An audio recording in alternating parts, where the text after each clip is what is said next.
শুল্ক মৌসুমে চরের দুর্দশা যেন আরও শোচনীয়। প্রয়োজনীয় বস্ত্র নিয়ে পায়ে হেঁটে পাড়ি দিতে হয় মাইলের পর মাইল। চরের মানুষের ভাগ্য পরিবর্তনের জন্য যুদ্ধ করতে হয় নিজেদেরই। সরকারি সুযোগ সুবিধায় সদর ইউনিয়ন থেকে ঢের পিছিয়ে তারা। যোগাযোগ, বাসস্থান, শিক্ষা, চিকিৎসা, বিশেষ করে খেলাধুলায় একেবারেই পিছিয়ে পড়েছে এখানকার তরুণেরা। খেলাধুলার জন্য পর্যাপ্ত মাঠ না থাকায় এখানকার তরুণেরা ঝুঁকে পড়ছে মোবাইল ফোনে, আসক্ত হচ্ছে অনলাইন জুয়ায়। ফলে একটু উঠে আসার সম্ভাবনা থাকলেও তা থেকে দূরে সরে যাচ্ছে ইউনিয়নের উদীয়মান তরুণেরা।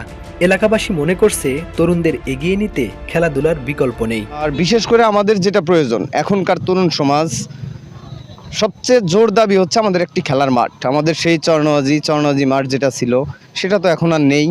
ওই রকম যদি একটা মাঠ হয় তাদের সব কিছুই চেঞ্জ হয়ে যাবে, টাইম রুটিন সব কিছুই চেঞ্জ হয়ে যাবে। এখন যে মোবাইলে আসক্ত, এই আসক্তি থাকবে না।